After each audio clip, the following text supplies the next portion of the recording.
Hey, redch0psticks here. Let's talk about Epic.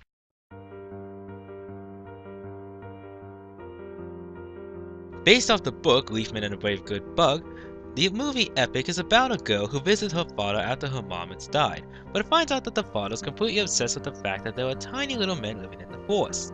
It isn't until that she gets shrunken down that she finds out that her father was right and is now entangled in this war between the Leafman and the Bogan.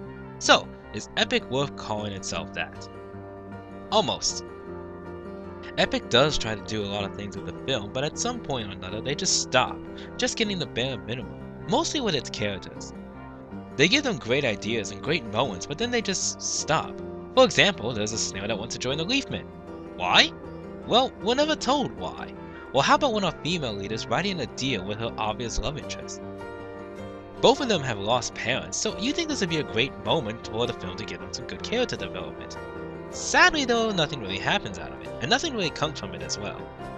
Now, not every character has this sort of problem. For example, Pitbull's character actually does a good job in his 2 scenes. Mostly because I can see Pitbull doing this kind of job, but that's beside the point. Look, it's Ronan, defender of the week, pooper of parties. And Steven Tyler's character does a great job as well.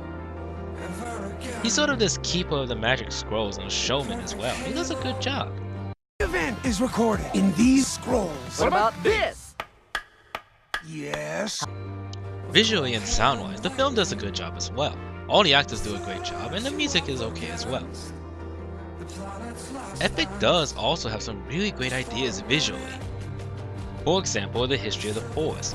It's all kept inside of a tree, and it's all categorized by the rings of the tree. That's actually very well done. I don't think I've ever seen that before. Well, how about the fact that the villains use bug shells as armor? That's kinda dark. Again, really good idea. I should also mention the action in this film, and it's, once again, okay. I mean, the action does a good job, it's nice and flashy when it wants to be, but the problem is that the build-up to the action is even better. There's a part where the villains actually ambush our heroes because they're all hiding in the box of the tree. That's actually very well done, but once you get to the action, it just kinda goes, okay. What about the story? Well, it's actually kind of interesting. The story is the main focus about the forest growing or whether the forest is rotting. But what's interesting about the story is that it never says anything about humans. I was kinda thinking this film would be something like Burn Going, but they never ever state that humans are causing pollutions or destroying the forest. You never see humans' pollutions, and you never see the villains using humans as a good way to destroy the forest. They never say, "Oh, humans bad, forest good, grow!" No, it's actually kinda surprising that they don't. The Leafmen do mention humans, but they see them more as funny rather than destructive. Give the movie credit, it's rarely done in stories, especially when a forest is involved. In the end, I give Epic a rating of 7 out of 10. Rent it. Epic is a good film, but it falls just short of being a great film.